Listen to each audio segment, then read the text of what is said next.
సభకు నమస్కారం. ఇందాక ఒక ప్రార్థన మనం చేస్తాం. అయితే మన దేశానికి ఒక గొప్ప ప్రార్థన ఉంది. మరి దయచేసి మీరందరూ కూడా ఇందాక చెప్పినట్టుగా లేచి నిలబడ్డవాడు లేచి నిలబడండి. సో ఇది మనం అయిన తర్వాత అడ్రస్ చేస్తాను. ఇది చెప్తాను, దాన్ని మీరు వెనక దాన్ని మీరు రిపీట్ చేయండి. ఇది మన కాన్స్టిట్యూషన్ ఉన్నటువంటి ప్రియాంబుల్. ఈ రోజున మానవ హక్కులు అనే వాటిని మనం అనుభవిస్తున్నామంటే దానికి కారణం ఈ ప్రియాంబుల్. డాక్టర్ అంబేద్కర్ గారు మనకిచ్చిన గొప్పవారు. వి గట్టిగా పిల్లలు ఉన్నారు కదా, గట్టిగా చెప్పాలి. We the people of India having solemnly resolved to constitute India into a sovereign, socialist, secular, democratic republic, and to secure to all its citizens justice, social, economic, and political liberty of thought, expression, belief, faith, and worship, equality of status and of opportunity, and to promote among them all fraternity, assuring the dignity of the individual and the unity and the integrity of the nation. In our Constituent Assembly, this 26th day of November 1949, do hereby adopt, enact, and give to ourselves this Constitution. Thank you. Please take your chairs. చిన్నారి విద్యార్థులు వారి తల్లిదండ్రులు వారందరికీ ముందుగా నేను స్వాగతం పలుకుతున్నాను. Count India education trust ఒక శాశ్వత సంస్థగా మారడానికి తమ ఆర్థిక సహాయాన్ని కూడా అందించినటువంటి పెద్దలు ఉన్నారు. వారందరూ కూడా తమ జీవితాలలో ఎదుగుతూ ఇతరుల జీవితాలలో కూడా వెలుగును నింపడానికి ఈ సంస్థను ఏర్పాటు చేస్తారు. అటువంటి ట్రస్ట్ నిర్మాతలు, దాతలు, వదాతులైన పెద్దలందరికీ ముందుగా నేను స్వాగతం పలుకుతున్నాను. కౌంట్ ఇండియా ఎడ్యుకేషన్ ట్రస్ట్ ఒక నిరంతర స్రవంతిగా కొనసాగడానికి రూపకల్పన చేసి అహర్నిశలు అందుకు కృషి చేస్తున్నటువంటి విద్యావేత్త, ట్రస్ట్ చైర్మన్, నేటి సభాధ్యక్షులు శ్రీ ఈవి నారాయణ గారికి ముందుగా స్వాగతం. మరి మన ఈ కార్యక్రమానికి ముఖ్య అతిథిగా విచ్చేసినటువంటి శ్రీ జట్టి శివరాం ప్రసాద్ గారు, వారు green sol power systems Hyderabad, వారు ముఖ్య అతిథిగా ఇక్కడ విచ్చేశారు. వారికి స్వాగతం పలుకుతున్నాను. అలాగే పెద్దలు సుందర్ కుమార్ గారు, ఐఏఎస్ ప్రిన్సిపల్ సెక్రటరీ గారు, వారికి నేను స్వాగతం పలుకుతున్నాను. అదేవిధంగా శ్రీ జట్టంచెట్టి సత్యనారాయణ గారు, ఐపీఎస్ ఐదీగా వారు పనిచేశారు, వారి సభకు ఇచ్చేశారు వారికి. అలాగే ఈ సభలో ఉన్నటువంటి ఆనంద కృష్ణ గారు నండూరి, వారి తండ్రి గారు ఈ సంస్థకు ఒక శాశ్వతమైనటువంటి ఒక స్ట్రక్చర్ని క్రియేట్ చేశారు. వారికి నేను ఇక్కడ ఆహ్వానం పలుకుతున్నాను. మరి ఈ సభ చాలా అందంగా ఆనందంగా తీర్చిదిద్దడానికి అహర్నిశలు కృషి చేసినటువంటి కార్యవర్గాలకు ముందుగా ధన్యవాదాలు, వారికి కూడా స్వాగతం. కౌంట్ ఇండియా ఎడ్యుకేషన్ ట్రస్ట్ 19వ వార్షికోత్సవంగా దీన్ని మనం చూస్తున్నాం. ఇక్కడ ప్రతిభావంతులైనటువంటి విద్యార్థులకి ఆర్థిక సహాయం జరుగుతోంది. గత 20 సంవత్సరాలలో దాదాపుగా 7,000 మందికి ఆర్థిక సహాయం అందించారు. దాదాపుగా 550 మందికి పైనే ఈ రోజున ఈ ఆర్థిక సహాయం అనేది ఇందులో చేయడం జరుగుతుంది. ఇక్కడ చూడదగ్గ అంశం ఏమంటే, ఇది కేవలం ఒక వర్గానికి కాకుండా సమాజంలో ఉండే అన్ని వర్గాల వారికి, అన్ని కులాల వారికి కూడా, ప్రతిభావంతులైన వారి అందరికీ కూడా, మన రాష్ట్రంలోనే కాకుండా పక్క రాష్ట్రం, ఈ 2 రాష్ట్రాలలో ఉండే వారికి ఈ చేయూత ఇవ్వడం అనేది చాలా హర్షణీయమైన అంశం. అది చాలా ముదావహం. Friends, poverty anywhere is a threat to prosperity everywhere. అంతర్జాతీయ సంస్థ ఇచ్చినటువంటి ఒక నినాదం. ఇటీవల కాలంలో యూపీఎస్సీలో ఒక ఎస్ఐగా కూడా దీన్ని ఇవ్వడం జరిగింది. అంటే పేదరికం ఎక్కడున్నా అది పెన్నెదికి విఘాతాన్ని కలిగిస్తూ ఉంటుంది. ఆకలి ఎక్కడి ఉన్నా అది సంతోషానికి విఘాతాన్ని కలిగిస్తూ ఉంటుంది. అజ్ఞానం ఎక్కడ ఉన్నా అది విజ్ఞానానికి విఘాతం కలిగిస్తూ ఉంటుంది. అందువల్ల ఈ ఆకలిని, అవిద్యని, ఈ అజ్ఞానం అనే దాన్ని రూపుమాపాలన్నటువంటి ఉద్దేశంతో చాలా ప్రభుత్వాలు పనిచేస్తున్నాయి. అయితే ప్రభుత్వాలు వీటన్నిటిని కూడా నిర్మూలించలేవు. ఏ సమాజంలో మనం పుట్టామో ఆ సమాజంకి రుణం తీర్చుకోవడానికి మనలో చాలామంది ముందుకు వచ్చి ఆ కార్యక్రమాలు చేయాలి. ఆ విధంగా మన సొసైటీ అనే దాన్ని ఒక ఇంక్లూజివ్ సొసైటీ అంటే సమీకృత సమాజంగా మార్చుకోవడానికి ప్రతి మనిషి ముందుకు రావాలి. ఆ ఉద్దేశంతో ఏర్పడినటువంటిది కౌండిన్య ఎడ్యుకేషనల్ ట్రస్ట్. మనం గుర్తుపెట్టుకోదగ్గ మరొక అంశం ఏమంటే మనమంతా కూడా ఈ రోజు దాకా విజ్ఞాన సమాజంలో ఉన్నాం. ఈ విజ్ఞాన సమాజంలో జీవిస్తూ ఉన్నాం. We are all living in the knowledge society. ఈ విజ్ఞాన యుగంలో ప్రగతి సాధించాలంటే ప్రతి ఒక్కరూ జ్ఞానాన్ని, నైపుణ్యాన్ని అలవర్చుకోవాలి. అలా అలవర్చుకోవడానికి సంకల్పించినటువంటి సంస్థే Kaundinya educational trust.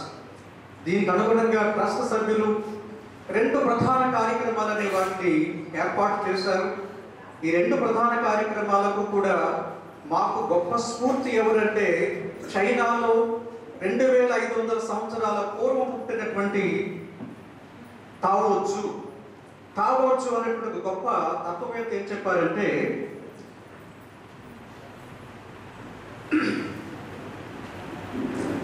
give a man a fish, you feed him for a day.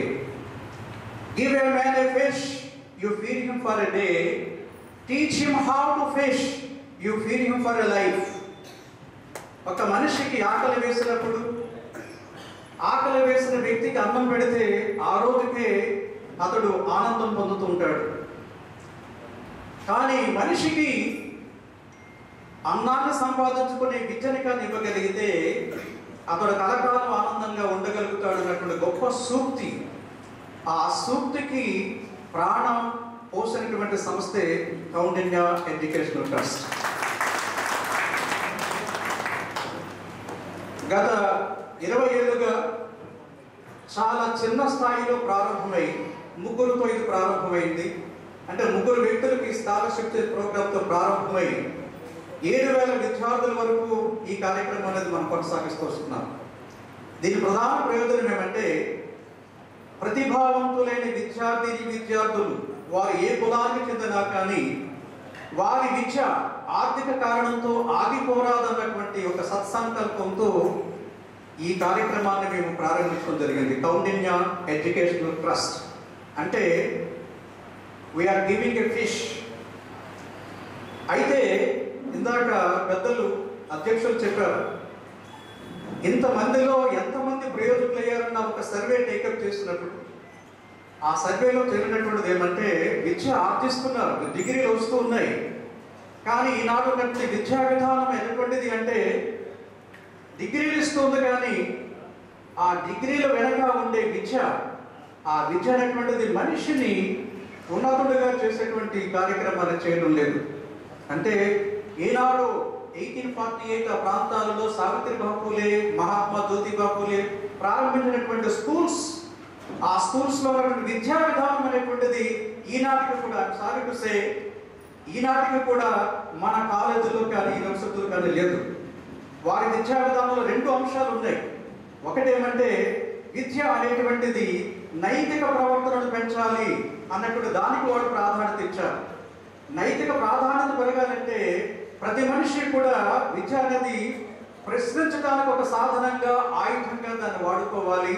ఆ విధంగా తీర్చిదిద్దిన వాళ్ళు మహాత్మా జ్యోతిబా పూలే, సావిత్రిబాయి పూలే.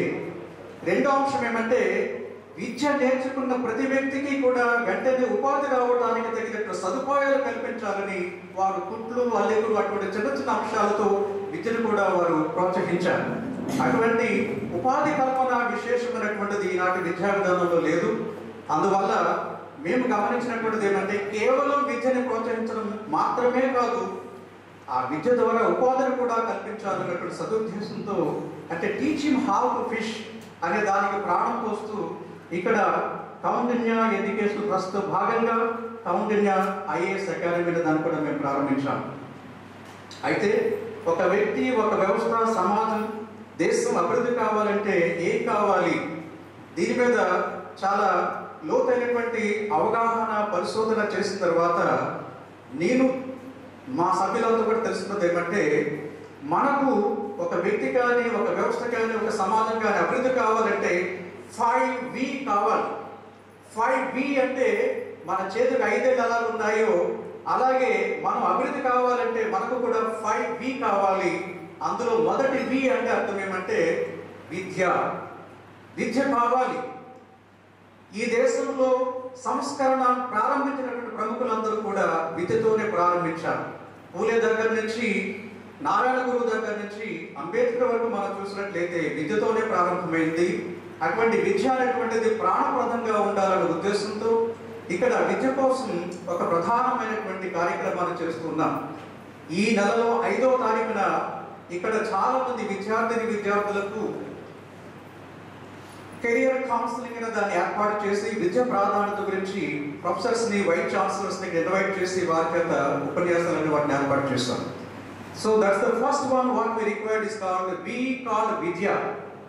రెండవది ఏమంటే వృత్తి, అంటే ప్రొఫెషన్, అంటే మనకి ఉద్యోగం కావాలి. మనిషి జీవించాలంటే తప్పనిసరిగా ఏదో ఒక ఉద్యోగం కావాలి.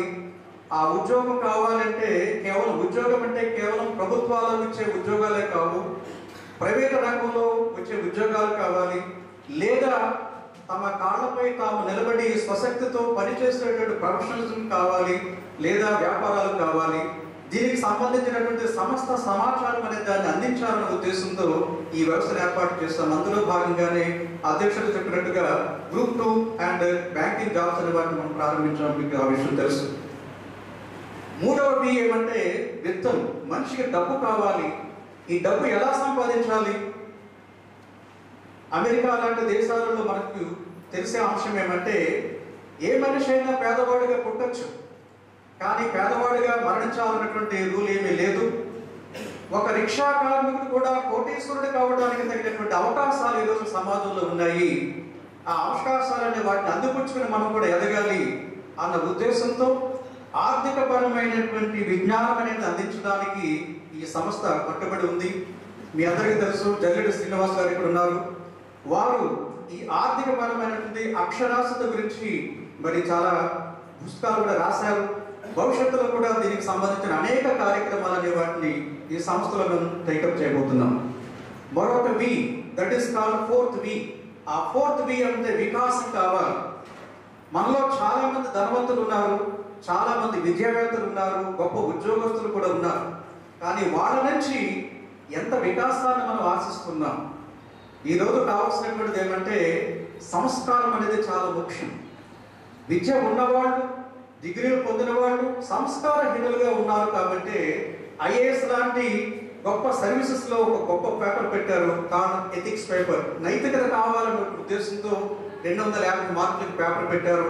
అలాగే ఎస్ఏ కూడా ఈ నైతికత అంశం ఆధారంగా ఎస్ఏలు కూడా ఇస్తున్నారు. అంటే అర్థం ఏమంటే ఈరోజు మనకు కావలసినటువంటిది విజ్ఞానం ఒకటే కాదు, మనకు కావలసినటువంటి వికాసం కావాలి, నైతికత కావాలి. అందువల్ల వ్యక్తిత్వ వికాసానికి సంబంధించి ఆ విధమైన కార్యక్రమాలనే వాటిని ఏర్పాటు చేయడానికి ఈ సంస్థ కట్టుబడి ఉంది. ఇక్కడ చివరిగా 5V ఏమంటే వితరణ కావాలి. వితరణ ఎందుకు కావాలి అంటే మనం ఏదైనా సాధించాలంటే తప్పనిసరిగా కొంత త్యాగ గుణం అనేది కావాల్సి ఉంటుంది. అటువంటి త్యాగ గుణంతో చాలా మంది ముందుకు వచ్చారు, వందలాది మంది ముందుకు వచ్చారు. కాబట్టి ఈ రోజున ఇంత సమున్నతమైనటువంటి వ్యవస్థ ఇక్కడ ఏర్పాటు జరిగింది. సో ఇలా Kaundinya educational trust, Kaundinya IAS academy అనేటువంటిది 5V కావడం గురించి ఇక్కడ ఏర్పాటు చేయడం జరుగుతుంది. సో ఫ్రెండ్స్, ఈ 5V ద్వారా మాత్రమే సమాజాన్ని మనం ముందుకు తీసుకెళ్ళడానికి అవకాశం ఉంటుంది. కారణం ఏమంటే రుణం అనేది మనం తీర్చుకోవాలి. కారణం ఏమంటే ఎక్కడో చాలా చిన్న స్థాయిలో పుట్టాం. ఈ చిన్న చిన్న స్థాయిలో పుట్టిన మనం ఈ రోజున ఈ స్థాయికి వచ్చామంటే మనకు ఎంతో మంది సహాయం చేస్తేనే ఈ స్థాయికి రావడానికి అవకాశం ఉంటుంది. అందుకే మన కవికుల గురువు కాళిదాస్ పెద్దలు ఇందాక సంస్కృతంలో మీకు మరి చక్కని ఉపనిషత్తు వాక్యాలనే వాటిని వినిపించారు. నేను సరదాగా ఒక సాహిత్య విద్యార్థిని కాబట్టి కాళిదాస్ రచించినటువంటి అభిజ్ఞాన శాకుంతలం అనే గ్రంథములో ఒక చక్కని శ్లోకం ఉంది. ఆ శ్లోకం ఆయన ఏం చెప్తారంటే, అర్ధోహి కన్యా పరకీయ ఏవ, అర్ధోహి కన్యా పరకీయ ఏవ తా మధ్య సంప్రేష్య పరిగ్రహీతు జాతో మమాయం విశద ప్రకామం ప్రత్యర్పితన్యాస ఇవ అంతరాత్మ. అంటే అర్థం ఏమంటే, ఒక అమ్మాయి డబ్బు రెండు కూడా మనం ఎక్కడ ఇవ్వాల్సి వస్తే అమ్మాయిని ఎదురు వ్యక్తికి ఇవ్వాల్సి వస్తుంది, వేరే ఇంటికి పంపాల్సి వస్తుంది. అలాగే ధనం అనే దాన్ని మనం ఎక్కడి నుంచో తెచ్చుకున్నట్లయితే మళ్ళీ తిరిగి అతనికి వాపస్ ఇవ్వాల్సి ఉంటుంది. అమ్మాయి మన ఇంటి దగ్గర ఉన్న, పరుడిచ్చిన డబ్బు మన దగ్గర ఉన్న, మనకి ఎప్పుడు కూడా మనశ్శాంతి ఉండదు. ఎప్పుడు మనశ్శాంతి వస్తుందంటే, ఎవరికైతే ఆ అమ్మాయి భారీగా ఉంటుందో అతడి దగ్గరికి ఆ అమ్మాయి వెళ్ళినప్పుడు, ఎవరి దగ్గర నుంచే డబ్బు మనము తీసుకున్నామో ఆయనకి డబ్బు ఇచ్చినప్పుడు గొప్ప మనశ్శాంతి వస్తుంది అన్న భావాన్ని కాళిదాస్ చెప్పారు. సో మిత్రులారా, మనమంతా కూడా సమాజంలో ఎదుగుతూ సమాజం ఇచ్చేటువంటి ఒక రుణం అనే దాన్ని మనం తీసుకున్నాం. ఈ రుణం అనే దాన్ని మనం తిరిగి చెల్లించాల్సినటువంటి అవసరం చాలా ఉంది. దీనిని ఒక మహనీయుడు ఏం చెప్పాడంటే, service is the rent we pay to live on the earth. ఈ భూమి మీద మనం నివసిస్తున్నాం, అనేక వసతులు మనం పొందుతున్నాం. మరి వీటికి తిరిగి మనం ఏమి మనం చెల్లిస్తున్నాము, ఎలా చెల్లించాలి అంటే, please all of you please maintain the silence. మనం ఏ విధంగా ఈ రుణాన్ని తీర్చుకోగలుగుతామంటే, ఈ సమాజానికి మనం తిరిగి చెల్లించినప్పుడు మాత్రమే దాని మనం చెల్లించగలుగుతామని చెప్పారు. అందువల్ల డాక్టర్ అంబేద్కర్ గారు ఏం చెప్పారంటే, pay back to the society, సమాజానికి తిరిగి చెల్లించండి అని వారు చెప్పారు. ఇటువంటి సమాజానికి తిరిగి చెల్లించడానికి చాలా మంది సమాయత్తమై ఉన్నారు. కాబట్టి ఈ రోజున విద్యార్థులు మరి వారి చదువులనే వాటిని సక్రమంగా కొనసాగించగలుగుతున్నారు. సో ఇక్కడ మనం అనేక కార్యక్రమాలనే వాటిని చేస్తున్న విషయాన్ని మీరు చెప్పారు వారు. అయితే ఇక్కడ విద్యార్థులకు ఒక కపుల్ ఆఫ్ ఇష్యూస్ చెప్పదలుచుకున్నాను. ఏమంటే, చాలా మంది 80% of the people are Gowdas, వారికి జరుగుతుంటుంది, మిగతా వారికి అతలు కూడా ఇస్తున్నాం. ఒక సర్వే చేస్తారు కదా, సర్వేలో తేలింది ఏమంటే, ఈ పిల్లలు కృతజ్ఞతా భావం అనే దాన్ని ఎలా చూపిస్తున్నారు, యాటిట్యూడ్ ఆఫ్ గ్రాటిట్యూడ్ ఎలా చూపిస్తున్నారని చూస్తే, తిరిగి వాళ్ళకు ఉద్యోగాలు వచ్చిన తర్వాత 2 ఉత్తరాలు వచ్చాయని నాకు చెప్పారు. 2019లో మేము చూసినప్పుడు జరిగినటువంటిది ఏమంటే, ఒక బ్రాహ్మణ్ బాయ్, ఒక వైశ్య అబ్బాయి, వీళ్ళిద్దరూ మనకు ఉత్తరాలు రాస్తారు థ్యాంక్స్ చెప్తూ. మిగతా వాళ్ళందరూ కూడా ఏమయ్యారు అంటే, ఇంతమంది ఇచ్చేటువంటి ఈ ఉపకార వేతనాలు తీసుకుని లబ్ధి పొంది జీవితంలో స్థిరపడ్డ వ్యక్తులు మళ్ళా తిరిగి ఏ సంస్థ ద్వారా వాళ్ళు తీసుకున్నారో ఆ సంస్థ గురించి ఆలోచిస్తున్నారా లేదని మనకు అర్థమవుతుంది. సో యాటిట్యూడ్ ఆఫ్ గ్రాటిట్యూడ్ అనేటువంటిది చాలా చాలా ముఖ్యమైన అంశం. కారణం ఏమంటే, ఒక బుక్ మీ అందరికీ కూడా పెద్దలు మీకు తెలిసి ఉండొచ్చు, చికెన్ సూప్ ఫర్ సోల్ అనే బుక్ ఉంది. దాన్ని రాసినటువంటిది జాక్ క్యాన్ఫీల్డ్. ఈ జాక్ క్యాన్ఫీల్డ్ అని ఆయన ఒక ఇన్సిడెంట్ చెప్పాడు. ఏమంటే, ఒక కుర్రవాడికి కంటికి యాక్సిడెంట్ అయింది. ఆ కుర్రవాడికి కంటి చూపు కలిగించాలనే ఉద్దేశంతో ఒక సంస్థ దానికి తగినటువంటి సదుపాయాలు ఏర్పాటు చేస్తుంది. సరే, కంటి చూపు వచ్చింది కాబట్టి ఆ కుర్రవాడు వెళ్ళి ఆ సంస్థకి థ్యాంక్స్ చెప్పాడు. వాళ్ళు చాలా ఆశ్చర్యపోయారు. కారణం ఏమంటే, 30,000 మందికి వాళ్ళు సేవ చేస్తే కేవలం 2 మాత్రమే వచ్చి థ్యాంక్స్ చెప్పారు. కాబట్టి 4,300 మందిలో 2 చెప్పారంటే మనం చాలా గ్రేట్గా మనం ఫీల్ కావాలి. సో విద్యార్థులారా మీరు గమనించాల్సిన అంశం ఏమంటే, మీరు ఉపకార వేతనాన్ని పొందిన తరువాత మళ్ళీ ఈ సంస్థకి డొనేషన్స్ ఇవ్వమని నేను చెప్పట్లేదు, కానీ మీ స్థాయిలో మీరు సహాయం చేయండి. మీ అందరికీ తెలుసు సినిమాలో థ్యాంక్స్ చెప్పడం కాదు, ముగ్గురికి సహాయం చేయండి అని చెప్పాడు. The great philosophy. అటువంటి ఫిలాసఫీ దానికన్నా మనం అమలు చేయగలిగినట్లయితే తప్పనిసరిగా సమాజం అనేటువంటిది చాలా అద్భుతమైనటువంటి స్థాయికి వెళ్ళగలుగుతుంది. మరొక అంశం ఏమంటే, ఈ ఉపకార వేతనాలు అనేది చాలా చిన్న అమౌంట్లు ఇస్తున్నారనే భావన కూడా కొంతమందికి ఉండొచ్చు. ఇది తృణప్రాయంగా కనిపించవచ్చు, మీరు కనిపించవచ్చు, కానీ ఇది తులసి దళం అంత గొప్పది. కారణం ఏమంటే, మనసు నుంచి స్వచ్ఛందంగా మన పిల్లలు ఎదగాలనేటువంటి ఉద్దేశంతో ఇచ్చేటువంటి ఈ ఉపకార వేతనాన్ని తీసుకుని మీరందరూ కూడా జీవితంలో ఉన్నత స్థాయికి ఎదిగి మళ్ళా తిరిగి సమాజానికి మీ స్థాయిలో సేవ చేసి ఒక అత్యున్నతమైన గుణాత్మకమైన విలువలతో కూడిన సమాజాన్ని నిర్మించాలని కోరుకుంటూ, అటువంటి ఉద్దేశంతో ప్రారంభమైనటువంటి కౌండిన్య ఎడ్యుకేషన్ ట్రస్ట్ వారికి నా ధన్యవాదాలు తెలియజేస్తూ నేను సెలవు తీసుకుంటాను. Thank you very much.